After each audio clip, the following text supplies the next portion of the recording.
Hello dear students. तो आज मैं आ गई हूँ फिर से एक नया चैप्टर लेके, geography chapter 3 motions of the अर्थ। आज इस चैप्टर में हम मेनली समझेंगे दो चीज़ के बारे में, वो है रोटेशन एंड रिवॉल्यूशन। इन दोनों का क्या मीनिंग है। Rotation is the movement of the earth on its axis. जैसे कि मैंने आपको प्रीवियस चैप्टर में ये समझा दिया था कि एक्सिस का मतलब होता है जो north pole and south pole को आइडेंटिफाई करके अर्थ अपनी जगह पे ही राउंड राउंड घूमते रहता है, उसे ही बोला जाता है अपने एक्सिस में राउंड करके अपना एक रोटेशन कंप्लीट करना।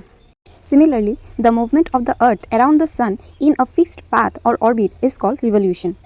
जैसे कि मैंने आपको पहले लास्ट चैप्टर में बता दिया था कि ऑर्बिट एक ऐसा लाइन है जिसमें अर्थ, मार्स, जुपिटर जितने भी प्लैनेट्स हैं खुद अपने अपने पाथ पे एक रिवॉल्व लगाता है। सब प्लैनेट्स का डिफरेंट टाइमिंग्स होता है अपना एक रिवॉल्यूशन कंप्लीट करने में। जैसे हमारे अर्थ का एक रिवॉल्यूशन 365 डेज़ के अंदर ख़त्म होता है।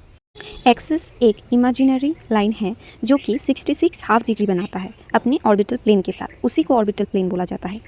अर्थ का शेप स्पेयर होने के कारण सन का जो लाइट है सिर्फ एक ही हिस्से में गिरता है और इसी वजह से वो वाला पार्ट डे बोला जाता है और दूसरा वाला हिस्सा जो कि अंधेरे में रहता है और डायरेक्टली सन का जो रेज है वो पहुंच नहीं पाता, वो नाइट रहता है। इसीलिए नाइट और डे का हम कॉन्सिक्वेंसेस हम देख सकते हैं। ग्लोब में एक और लाइन प्रेजेंट होता है जिसे बोला जाता है सर्कल ऑफ इल्यूमिनेशन, जो कि डे और नाइट को एक दूसरे से डिवाइड करता है। सो स्टूडेंट्स, आपको तो चैप्टर का एक्सरसाइज का क्वेश्चन मेरे चैनल से मिल ही जाएगा और साथ ही साथ जो एक्स्ट्रा क्वेश्चंस रहते हैं जो हमेशा इनर बुक से आते हैं वो वाले क्वेश्चंस भी मैं प्रोवाइड कर दूंगी। तो प्लीज़ आप मेरा चैनल सब्सक्राइब करके रखिए और हमेशा मेरे चैनल को फॉलो कीजिए, आपके लिए बहुत आसानी होगा।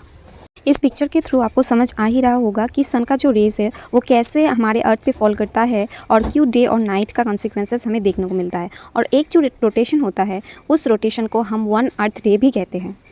यहाँ पे जो एक फिगर दिया गया है, फिगर 3.1, ये वाला डायग्राम बहुत ही ज़्यादा इंपॉर्टेंट है आपके एग्जाम के लिए। आप प्लीज़ इस डायग्राम को ज़रूर फॉलो करें, तो फिर ये आपका जो चैप्टर है आपका बहुत हद तक क्लियर हो जाएगा। तो चलिए आइए हम चले जाते हैं हमारे नेक्स्ट टॉपिक पर। सोचिए अगर किसी दिन अर्थ रोटेट करना बंद कर दे तो क्या हो जाएगा।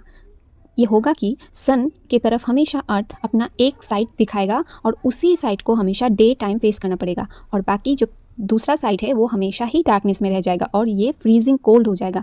तो कभी भी अर्थ का पोजीशन बैलेंस होगा नहीं, क्योंकि अगर एक ही तरफ पूरा डे और एक ही तरफ पूरा नाइट हो जाता है तो।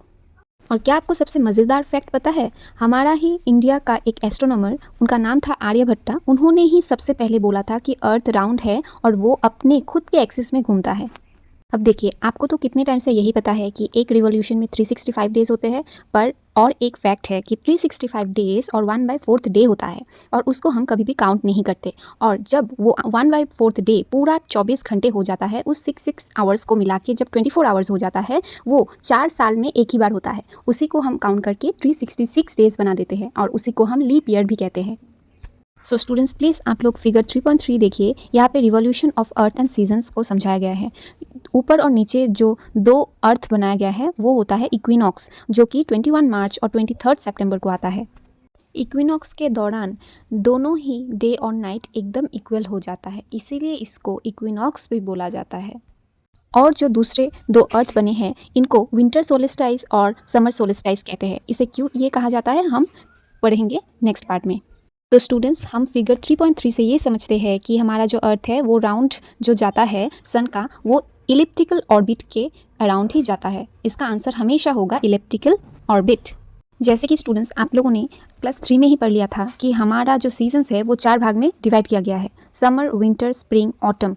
तो ये सीजन्स क्यों आते हैं और ये कैसे सन की वजह से होता है और हमारे अर्थ के रिवॉल्यूशन की वजह से होता है, वो अभी हम इस चैप्टर में समझेंगे।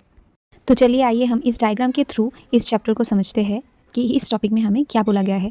21 जून को जब समर सीज़न आता है वो क्यों होता है, क्योंकि हमारा जो अर्थ है वो सन की तरफ थोड़ा सा टिल्ट होके रहता है और इसी वजह से ट्रॉपिक ऑफ कैंसर में सन रेस कुछ ज़्यादा ही हद तक गिर जाता है और इस वजह से हमारा ये वाला पार्ट बहुत समर सीज़न फेस करता है। और same to same north pole जो कि बहुत ज़्यादा टिल्ट होके रहता है सन की तरफ, उस प्लेस के एरिया को समर सीजन और सनलाइट 6 मंथ तक झेलना पड़ता है। वहाँ पे सूरज कभी डूबता ही नहीं, 6 मंथ तक वो लोग सूरज को ऐसे ही देख पाते हैं।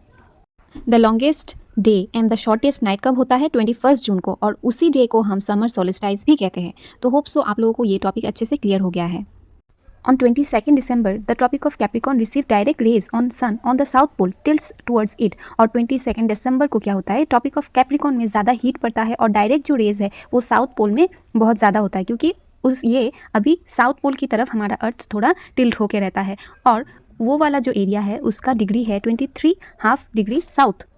और जैसे कि मैंने आपको समर सोलिस्टाइस के बारे में बताया था, वैसे ही विंटर सोलिस्टाइस होता है 25 दिसंबर को, और जो हमारा इक्विनॉक्स है वो 21 मार्च और 23 सितंबर को होता है, जहाँ पे डे एंड नाइट इक्वल होता है। सो होपफुली स्टूडेंट्स, हमारा चैप्टर यहीं पे ख़त्म होता है, और आपको क्वेश्चन एंड आंसर ज़रूर मिलेगा, लेकिन मेरे नेक्स्ट वीडियो पे। So keep on watching my videos and keep on following my channel.